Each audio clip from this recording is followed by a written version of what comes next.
Hey everybody. So welcome to That's the Key.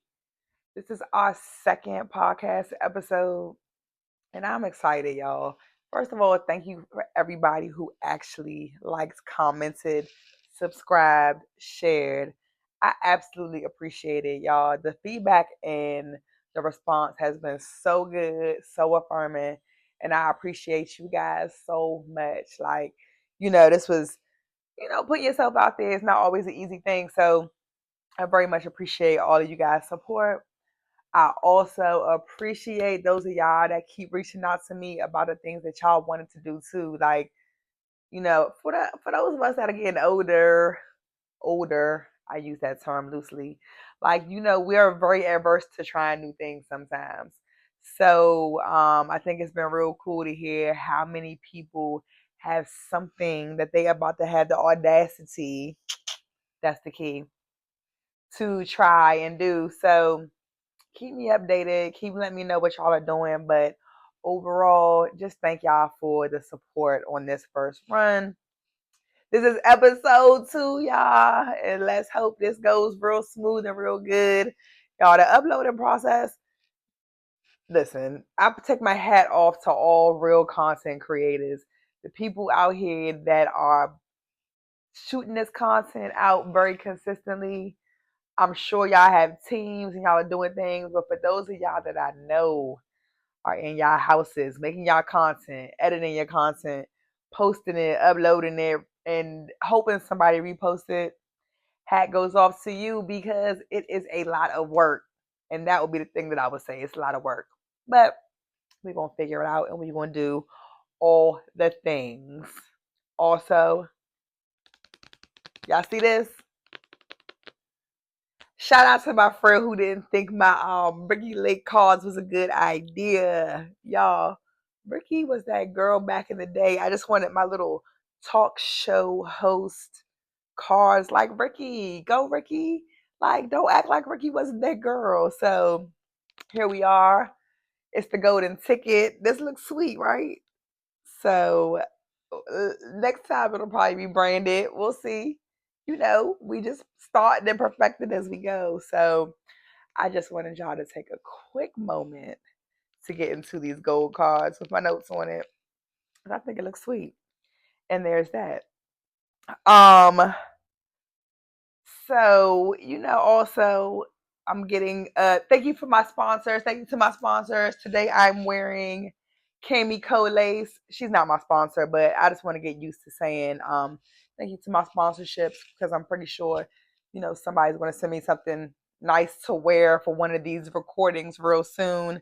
Um, but this is from my good Spellman sister, Cami Colace. She makes the best HBCU apparel, and she's so sweet and definitely support her business. Also, the shoes, y'all. I wore these shoes. These vintage Dior, but they're actually not vintage per the definition of vintage. Because Cardi said the girls don't even know the difference between vintage and archive. And I'm like, okay, okay, maybe I don't. Okay, maybe I don't. I thought I knew. I don't think I do. But guess who knows? Chat GPT. And so the reality of it is, I was really having a moment because I'm like, okay, so is vintage not the move anymore? Is vintage champ now? Is the T to get archive? Y'all, you ain't got it. You ain't got it. I ain't got it. I was trying to figure out what archive is. Archive is basically things held by the brand, things that the brand deemed to be significant for their archives, their key pieces, right? It doesn't mean that it's old. It can be an archive piece can come out today, but it's something that the brand or the fashion house holds as like commemorative, special, historical, or held or made for someone specific. So yeah, Cardi, that's what he said. Cardi said that because we about to talk about Cardi real quick. But for the girls who in fact are into the things but didn't know the difference between vintage and archive, I wore these vintage Dior sneakers just to remember to talk about that. But also according to most fashion houses, vintage is 20 years. So I don't think these shoes are quite 20 years old. But Cardi B, y'all. I had to start this episode off because this is Tuesday. I didn't record yesterday because, well, I was going to say I didn't record because the Commanders didn't win. That would be an absolute lie. I did want to get on here and say that they didn't win, and that's why I wasn't wearing, my Commanders gear, but that would just not be factual. I just didn't have the chance to do it yesterday as planned. So we're here today. But today the girls are ready to tussle. So y'all, we gotta talk about Cardi's album because I'm calling it right now. She's going to get her second Grammy for Rap Album of the Year because the project is so spectacular. Like, I don't care what y'all say. Y'all not going to tell me that this album is not everything. I'm listening to it since Friday, and Cardi is telling her story. You ain't got to like her story, but she's going to tell her story. And she's a different kind of petty, y'all. Cardi's so petty. But you know what? The thing about it is, you know that meme that always go around and say, like, if you funny, just make sure you funnier than me before you get started. That's Cardi B, because the problem with Cardi is she's petty and she's actually funny. Like, you can't fight with somebody who knows how to joan. Like, Cardi actually know how to joan. And you know why? Because her grill used to be jacked up. She used to have the messed up teeth back in the day. So she probably had to learn how to joan because her teeth was messed up. I used to be big, so I know how to joan. You got to have something wrong with you so you can know how to joan. But the problem is, Cardi is funny. She's so funny that nobody stands a chance. And the girl said, you thought I was going to forget. I told you I was going to get you on my time. My time. That's how she said it. And she did. And it's very embarrassing because she said all type of childish stuff to Bia. Like, if I was Bia, I would really be crying. Like, because Cardi not even playing fair. Like, she said her mom used to deal with white women. Like, I mean, her wait a minute. She said her mother used to deal with white men. Like, dang, how you going? Okay, it's okay. Biracial love is okay. But you know, when you know how to joan, you can say anything and make it funny. But nevertheless, she wins because the Cardi album, it's good. Like, the girls, it's for the girls. Cardi album is for the girls who are just tired. You ain't got to like how she moving. You don't got to like all the things she do. But this album goes crazy. And so right now the girls are tussling. Right before I started recording, the last thing I seen was Young T came into the conversation. Tia Kemp. Y'all, I am the treasurer of the Tia Kemp fan club because Young T is hilarious. Another girl who knows how to joan. I never seen no pictures of her from back in the day, but I'm pretty sure at some point she looked absolutely crazy because nobody gonna give it to you like her. She's a different type of funny and she can joan. But she's going, Nicki came at Cardi last night, right? So I'm not even sure what all the beef is, but my problem is Nicki. I am a stan, right? Like, I stand for Nicki. If you know me, I love female rappers, and I think Nicki is the GOAT. And I still stand by that. Nobody really in our generation, as far as female rappers, can be mentioned with Nicki. Her catalog is too broad. It's too big. She has too many hits, and she's actually like a lyricist. She can really rap. Don't hate on Nicki. Mixtape Nicki, all the Nickis, the Barbs. I'm a Barb. I like Nicki. Let's think. Wrap it up. Like, it's time to wham, wrap it up. Because you getting a little bit old and now it's getting pathetic. Like, I was trying to ride with Nicki. Like, I am loyal. I'm a loyal friend and fan. And I just wanted her to just fade to black. Be graceful. Find it. But now it's just giving big, bitter, mean girl energy. Because why would you get on the internet last night and start talking about your album that you're releasing in March? Nobody cares. I mean, somebody cares, but most people don't care. We don't want to hear about your raps for March. Release the tapes. Drop the thing now. If you want to do it, listen. Cardi said she was going to wait till her time. You, unfortunately, nobody started nothing with you, so you don't have no time to wait. If you're not going to drop it tonight, we don't want to hear about it. But then she gets started. But then you cannot try to, like, diss her with her own lyrics because now you definitely sound like a fan. Like it definitely gives. I've been stalking you from a fake page, even though I blocked you, weirdo. So Nicki is going at Cardi. Cardi is going at Nicki, and then Cardi's like, "Girl, mess with somebody your own age." Like that's what it comes down to. Like I'm not. You can't beef with kids. Cardi's like, I was in high school when you were making music. Go beef with Taylor Swift. Go beef with Drake. Somebody who was out at the same time as you, and that right there hurt a little bit because it's like, sis, you should have did what she said, and you're getting miserable. But then, of course, JT comes in the chat, and I love JT. This is why this is also hard for me. It's so hard because I like the girls. I love JT. I love Nicki. I love Cardi. Oh, and Lotto. Lotto just caught a stray. Apparently, Cardi got beef with Ice Spice. Again, high level overview. I don't have time to be that involved in these girls' drama. Also, I think Ice Spice is AI. I don't think she's a real person. She doesn't look real to me, okay? Like, I don't know the other way to say it. I just don't think she's real. Like, she looks like AI to me. Like, she's way too light skinned. She just doesn't look real. So, apparently, Cardi got beef with Ice Spice AI, and she was hollering at somebody on the phone and said she not sweet like Lotto. She gonna beat Ice Spice up. Like she gonna beat her up. Y'all leave Cardi alone. She's going through a lot. She's going through a lot, and she's locked and loaded. So just leave the girl alone.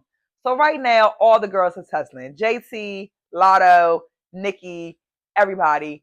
And what this all results in for me is unless somebody's gonna drop another track in 24 hours. Like you got to drop that track tonight. You gotta do it how the boys do it. You got to go like Kendrick. Did you guys not learn anything from Kendrick? Kendrick taught you got to da da da da da. So if it's not going to be that, we're kind of over the conversation. But also, Nicki, I'm so sad that you're going out this bad because there was no reason for it. Production is so solid. I don't even like Lizzo, but she ate that song up. Selena Gomez, like the whole album is just chef's kiss as far as production and execution in hip hop. I hope Tia Kemp don't do too much because I like her to be stay cool and don't start beefing with Nicki and all this other type of stuff because all the oldies y'all gotta just stick together and relax a little bit. So today's episode, I'm trying to figure out what to talk about next, and I decided I'm gonna go a little bit deeper into my life and my journey. So one of my absolute favorite storytellers is one of my mentors. I have a lot of mentors professionally and personally, but one of my creative mentors is none other than Mr. Lonnie B. Again, you guys know I've been working with Lonnie B Productions, doing some things over the last year. And Lonnie, listen, Lonnie is the storyteller. Like, if you sit down and listen to any of his content, like, I will say that I know how to glean from the greats, right? You learn from the geniuses. Lonnie will sit in front of that camera, in front of that phone, in front of whoever, wherever, and tell his story. He's going to give y'all something to remember 100% of the time, right? And I think the blessing in like, exploring new things and learning how to do stuff in this, this new creative space is, the mentorship of learning from somebody who's great and cut it how you will. What he always says is Lonnie is self-sufficient and you have to respect the artistry of somebody who really did it on their own. Like we always talk about got it out the mud, and it's cool. A lot of people got it out the mud, but somebody who's been able to really create something from nothing, from his brain, from his life. And I'm just so thankful to have that kind of mentorship. But very fundamentally, the motivation for telling this story came from Lonnie telling me to tell my story. We had a photo shoot for marketing for the first the second play, but the first play that I was in. And it was the first time, like, how I got around the whole cast outside of rehearsal. And I was at the photo shoot a little bit early, and so Lonnie was just checking in with me, like, hey, Miss Linda, how's everything going? Like, you enjoying the process? What made you want to do this? That's my Lonnie B voice. And so I'm talking, and I told him, this is something I've always wanted to do. One of the things that I always say was like, this is one of the years that I had some really great personal gains. I was like, I lost a lot of weight. So this felt like, something I wanted to try now. And, he was like, oh, Miss Linda, you used to be big. That's my Lonnie B voice again. And then so I'm like, yeah, I showed him the picture. So he looked at the picture. And me knowing like now, he probably want to say it was like, oh girl, yeah, you was real big. But he didn't say that. He's not that kind of person. Like, very, very sweet, especially he's very affirming to women. He's a builder of women. So he didn't say anything like that. His response was like, well, Miss Linda, you got to tell your story. Like, you could really help somebody. So that kind of reaction is always like very, very interesting to me when I meet people who didn't know me when, right? So, and the idea of like, tell your story because it's absolutely going to help somebody. I think that's really what it comes down to, right? So, for any of y'all that follow me on social media or any of that type of stuff, the majority of the time I post like my workouts and I post that stuff just because I know my village, right? And I know we're big on accountability and we're big on showing up for each other. So I know, like, I post a pic, somebody's gonna get up and go to the gym just in the name of, all right, get up and go, hold somebody else accountable, right? So, in the same vein of like, people have reached out to me and said things like, I did this, or I see you, or I'm encouraged by whatever. And I appreciate that a lot because I don't always feel like doing it. I don't always feel like being there, but I also understand how my life has changed. And I just want to help whoever I can help. So, in the name of telling my story, here's where everything gets real, right? It gets so real. And this is the crazy part that like I think like only my close friends and family like know the absolute like full story of how everything transpired. Um a lot of the questions is like, what made you do it? Like, how did you do it? What's going on? So at my highest weight, I was almost 400 pounds. I was 391.6 pounds. I'll never forget. I know what it was. It was, that's just what the scale said. I also was not aware of that number until, that came to a point where, everyone always says, like, what's your breaking point? And y'all know I watch true crime stories and I watch 600 Pound Life. That what I always say now, 600 Pound Life is my anti-drug. And honestly, 600 Pound Life was probably my anti-drug then because I used to always watch that show and be like, man, this is so sad. Like, how do people get here? Like, where's their breaking point? Um, and I just, that was like a subconscious thing for me. And the thing about it is, everybody on 600 Pound Life got a man or a woman. Like, ain't nobody single on that show for the most part. So I always like, dang, this is crazy. But I ain't gonna never let nobody wash my vagina. Like, I don't care how you cut it, whatever go down in life, that will have to be my breaking point. Is maybe they be in there getting their bodies hosed down, and grace and blessings to people that could do it. But I remember my grandmother got sick, and it had nothing to do with being big. She had cancer, and she had some other things, and us having to take care of her in that manner to wipe her behind was a labor of love that I do not wish to ever have anyone have to extend on me on my own count, right? Like, anything that can help, you ain't gonna wash my butt. I'm gonna wash my own butt. So I always kind of like kept that in the back of my mind, like nothing to think about.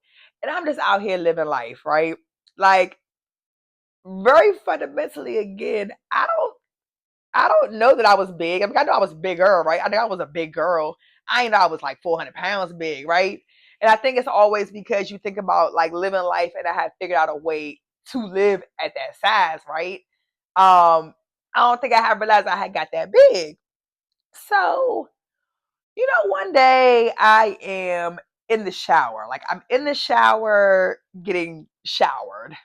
And I'm, doing my shower thing. And I literally say to myself, dang, your arm's getting short. Shower, shower, shower. No, your arms are not getting short. Your body is getting big. Because I'm having a harder time, like, reaching around my body. And I'm like, oh crap, this is how it starts. Like, you get in the shower, you think your arms are short. your arms not short, your body just getting big. And so that was literally my breaking point. I was like, oh, this is how it starts. Like your body is getting wider and rounder, and at some point, you're not going to be able to touch the parts that you need to touch. And so that's when my life got real. So this was like towards the end of the year, and we had like a Peloton Connect, and it's a little petty scammer. Shout out to you. This is what happens. And so I bought a Peloton, and I started working out on the Peloton, right?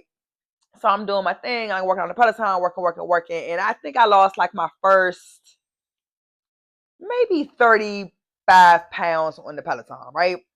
And so again, for somebody who didn't really feel bad big, I ain't had no health issues.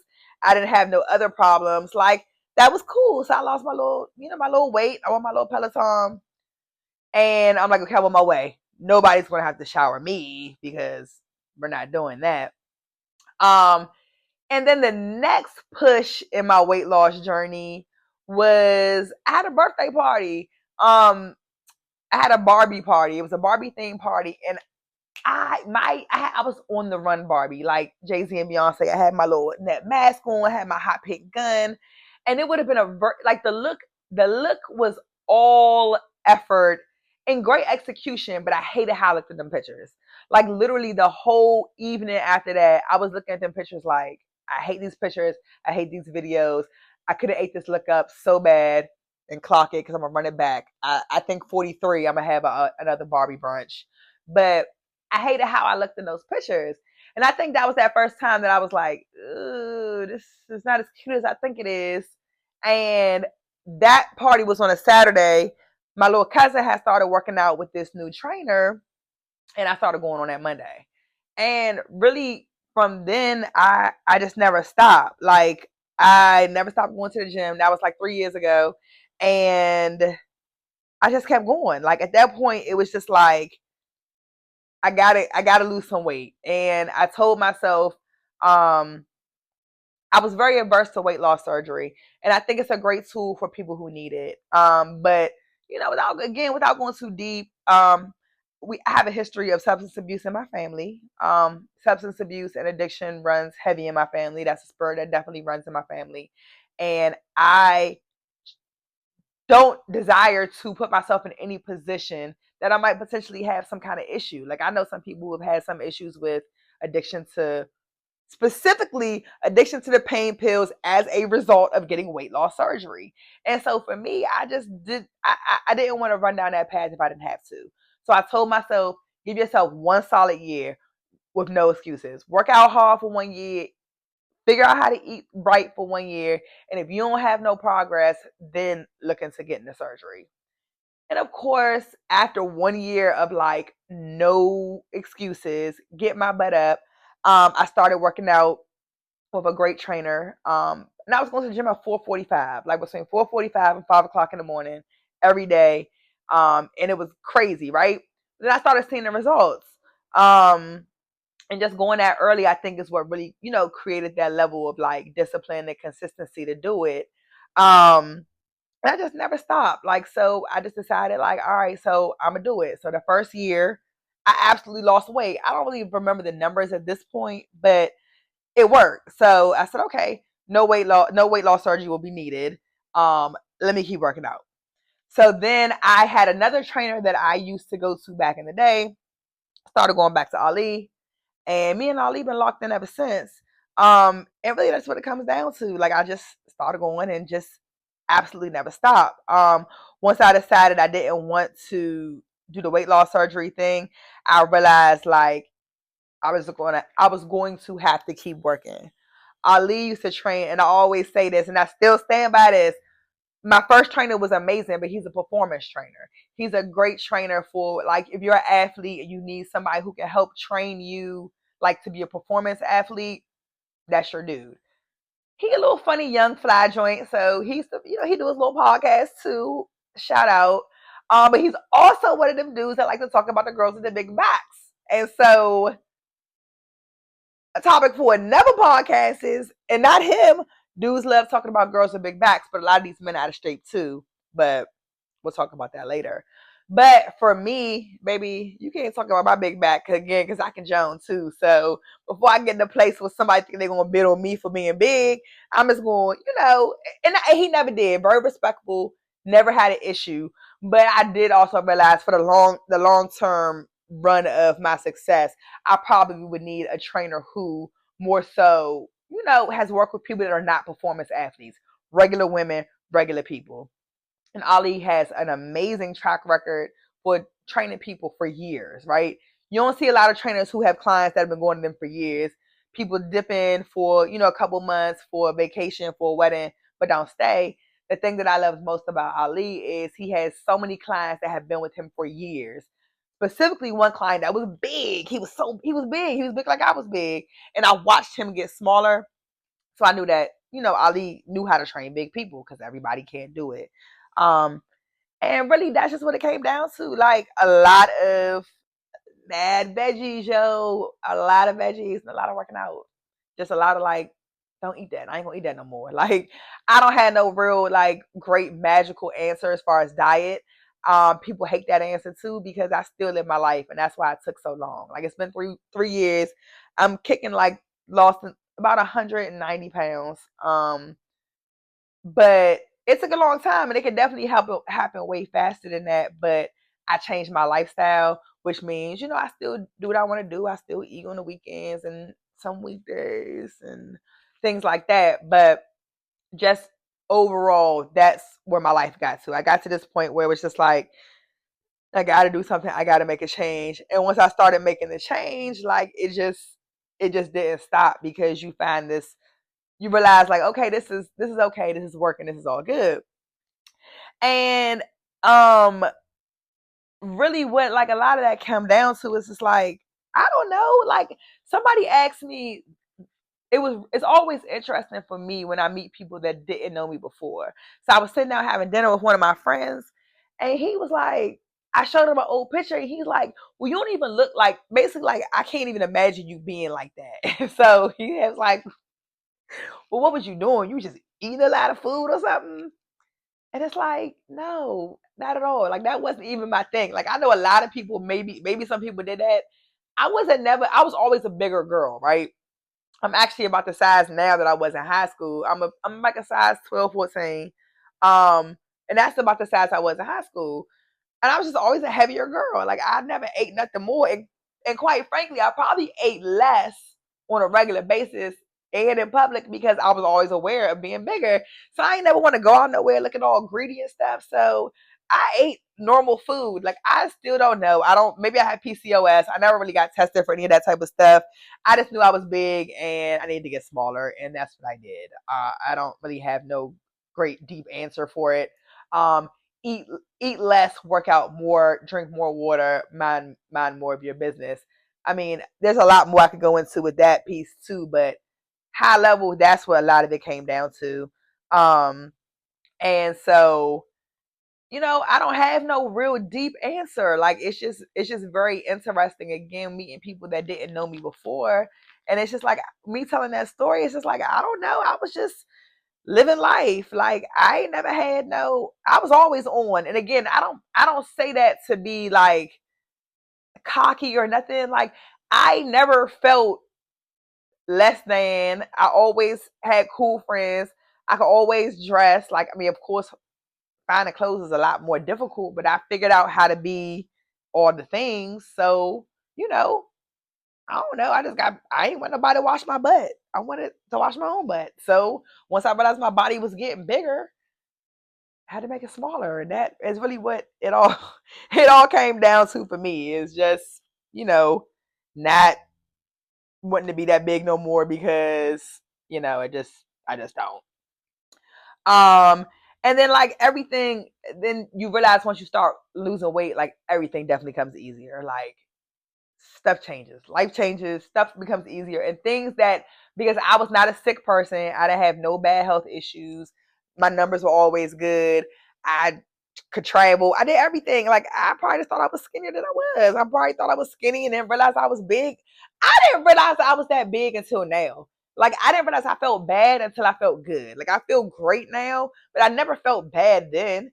I learned how to be fat in my own space, and that was always a thing for me. Like, I'm gonna be fat in my own world and not in your world. And so maybe that's why nobody stopped me. That's always the question I be saying to my friends, like, y'all, why y'all let me get that big? Nobody didn't stop me. And everybody's always like, but Key, you could always dress, you could always do this, she was always this. And I'm like, I didn't say ugly. I said fat. Okay? Like fat. But you realize, you know, I just don't know. And I think you just have to come to your own breaking point to say, like, what do you need? And you do again realize, like, once you get to a certain point, it's like, dang. And I was a big girl advocate. Like, I don't, and I still am. I think do what makes you feel good. Be happy, be healthy. And like, again, like I said, I was not unhealthy. None of my health, I had no health issues. But the thing that I always said in the back of my mind was, but how long, right? Like, how long can you be almost 400 pounds and not have any health issues? Like, inevitably, some of that stuff is going to change. So that really was my thing too. And I'm like, I'm my mother's only child. I don't want my mother to bury me. Like, I don't want that. I don't desire for my mother to have to take the pain of burying me because I couldn't take care of my own life. Um, so that's where it is. Um, a lot, right? Like, absolutely crazy, but that just, I mean, it's not no super deep story. Like, I don't have no deep story. I don't have no big heartbreak. I don't have no nothing else. Just a simple breaking point that I don't want nobody else to wash my body. I wanted to wash my own. So that's what it comes down to. A lot of people, that's the key. Wash your own butt. What's my goal? So at one point, my goal was 250, right? I had a friend that was 250 and I couldn't see 250 in my mind. I was like, oh, that's the holy grail. If I can get to 250, I'm going to be the baddest. Nobody's going to worry about me. That was perfect because I loved how her body looked. So my goal was 250 forever. I was probably about like 280, 275. And I was talking to my cousin, and she said, well, you look pretty good now. And I did. Like, I look much, I don't like how I look now. I don't like how I looked then now. But at the time, I thought I looked pretty great. And she was like, well, if you get to 250 and you like how you look now, she was like, you should probably try to get under 200 pounds because if you ever want to have kids, you'll gain weight. And at least if you get back up to 250, you'll be satisfied with that look. And I'm in my mind thinking, like, girl, I ain't in my big adult life ever been under 200 pounds. But now that's my goal. I've been chasing this last 20 pounds because I'm going up and down. I've been recycling 10 pounds for the summertime, having a funky good time, still working out every day, but eating crazy as crap. So, of course, I'm not losing weight at the same rate. But that's my goal, to get under 200. And I'm going to get there before the year's end. Um, God willing. And if I hanker down and get serious with it, that's what it's going to come down to. But it's a struggle. I'll be honest with you. I'll probably be real transparent about this last 20 pounds, maybe document this part because people would think it was easy and fast. It wasn't. It's been a long time, but this last 20 is trying to spank me, but it's not. I'm gonna do it. I realized the thing that I was probably say is I know it can be done. And the thing is just everything else, it's not easy. It's just not easy and it's not fast. So for anybody who wants to lose weight, like, give yourself a little grace. And that's the thing that I would say. It's just not gonna be fast. Like, I mean, it can be fast. If you go get surgery, it'll probably be fast, but I don't 100% love the way everybody looks after they get surgery, if I'm being honest, because they lose weight so fast and most people aren't lifting weights, so they look a little bit baggy. And that baggy look definitely beats death, right? Like, if you are morbidly obese, then you can't. And I think, man, I'm still morbidly obese. Right now, I'm about 214, and I don't think I'm ever not gonna be. I think morbidly obese is to about, I don't know what pounds. So I'm not gonna too much worry about that because I can't get so small. But even at one, I think my goal right now is 198, right? Even at 198, I'll still be morbidly obese based on my height. I'm 5'7", but whatever. It is what it is. But everything, if you're going to do it natural, is going to be slow. And I don't think one is better than the other. You got to do what works for you. And that's the reality for everything is do what works for you. If Ozempic works for you, take the O. I tried Ozempic for 2 weeks, baby. After that second shot, I wanted to think about taking that third shot. And the way my body had not released itself, think about it, for a whole week. And by the time my body released itself, I did not enjoy that feeling. I don't know how people take Ozempic and don't release themselves for weeks, because 2 shots in, take me out the game, coach. That ain't no good feeling. But if it worked for you, do it. If surgery is what you need, do it. If a partner to help you walk and see through things is what you need, call me. If you're around here, I'll help you do it. We can do it together. But um, everything is just not easy. And then so as we get ready to wrap it up, I think I'm gonna like this idea of giving y'all 5 keys at the end of every episode. So last time we did, it was actually 6 keys that I learned for turning 41. This time I'm going to give y'all my 5 keys about weight loss and health journey. Starting it off, we'll go into more depth about this. We'll bring a couple of the professionals in. But the first one is start small and find your thing. So I'm gonna be honest with y'all. I ain't no Planet Fitness girl. I always said that my whole life. I don't know if they still give y'all pizza and bagels there, but the idea of a pizza or a bagel after I worked out just don't work right with me, right? And then everybody, I mean, I'm not saying everybody, but they be in there playing, right? And I got to visually see something when I go to the gym, right? And so all I have to say, I was never a embarrassed and shamed fat girl workout girl. First things first, you need to mind your own business when you're at the gym. So that was always my philosophy. I can go to any gym because if you're worrying about what I'm doing and you're recording me, you ain't working out hard enough. And again, I can Jones. So make sure if you get started with me at the gym, you better be hilarious, because if I think you're trying to embarrass me, I'm going to light you up. And that's just that. So I've never had no issues like that. I'll go to the gym. But Goals was, when I used to go to Goals, when I used to go to Club Goals, that was good for me because even as crazy as it is, I could see somebody with a body that I liked, right? A body that I wanted. I wasn't getting that at Planet Fitness. I need some inspiration, and it can't be bagels and pizza, okay? So the first key is, even if you start small, find your thing. Find your community, find your people, find that thing that makes you happy. If you want to dance, if you want to step, Pilates, I know the Pilates queens in here, like the Pilates princesses, go do some Pilates. The little dance step joint, go do that. Walk, man, you know how much weight you can lose just walking? Like, walking is so underrated and so healthy. Just go to the stadium. Go walk. Just do whatever you got to do. But find something that's small and don't feel bad about it. People need to mind their business and don't let anybody's thoughts stop you from moving your body, because the only other option is you're probably going to die. So don't die because you're worried about how other people think. Just live and tell people to mind their business.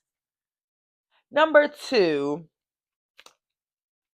everybody is a little bit big, okay? So if you big, don't think that everybody else ain't a little bit big. And that was the other problem I realized. So until my friend group started getting healthy and working out, we did not in fact realize that everybody is big. Like, I am wearing, well, not even anymore. My best friend's hand-me-downs she lost a bunch of weight, but she's significantly smaller than me, right?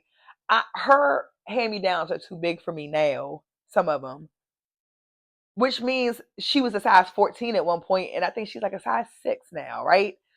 Again, she looks great. I didn't know she was big. Maybe she didn't know I was big. I don't know. But you know why?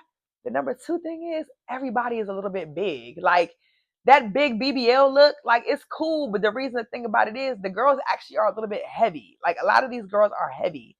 People are big. So that's the number 2 thing. Like, get smaller, but don't feel 100% bad, because actually everybody is a little bit big. I don't know who told us that we weren't full grown adults in high school, but it kind of tracks that we were, in fact, adults in high school. And unless we were just getting a little bit taller, I don't know that we needed to be 50 pounds heavier than we were in high school. So again, all that to say, yeah, there's going to be some weight gains naturally, right? You're going to get some kids and some adult weight, but everybody's a little bit big, so don't feel bad because everybody probably needs to lose a little bit of weight. Number 3, you actually do get addicted to the gym. And I would never thought that I would have been no gym girly because the gym is crazy. But I feel much worse when I don't work out than when I do. Going to the gym is not a stressor anymore. It actually is the best thing for me to do to stay balanced and to be great throughout the days and the weeks. So that's a real thing. Once you can get past that point of hating it, you'll actually need it. So just push past that point because the day actually will come. And I ain't that girl, so if I'm saying it, it's actually true. Number 4, this is an interesting topic right now, but pretty privilege is absolutely real. I know the girls are talking about like, oh, pretty privilege. Like, oh my God, I'm too pretty. I can't get it. I'm so pretty. I can't get any help. I can't get anything. I can't remember. Somebody just said that, like a rapper or a singer was saying her career or something wasn't doing well because she's too pretty, or people treat her a kind of way because she's too pretty. That's crap. But I will tell you, people treat you better when you're pretty. I will say that. I've always been an attractive woman. I've always been a pretty girl. But I will absolutely say the way that people treat me now is totally different than the way they treated me almost 200 pounds ago. Is it right? No, but it's just real. So that's something that I want to just say, that pretty privilege is absolutely real. People treat you different when you look different. So, and I can say that from both ends. I never had no real experience with nobody treating me bad or being disrespectful because that's just not my vibe or my thing. Again, I always got good respect, always had good friends, always was in the right places, but people definitely treat you different. Pretty privilege is real. And the 5th one, we say this all the time: discipline over motivation. I'm rarely motivated these days, okay? It takes a lot to get me motivated, but I do realize there's certain things that I just have to do whether I want to or not. So, discipline over motivation is a long haul, and that's just for life. But especially if you are looking to start a fitness journey or a health journey, remaining disciplined is going to be much better and yield better results than thinking you're going to be motivated to get up and do things. Be disciplined to do it and remove the option not to do it because you're not going to always feel like it. And that's the key. So I'm really excited because I already have next episode planned out. We are going to have a special guest. So stay tuned. Again, thank you guys so much for checking in on me and being a part of this journey.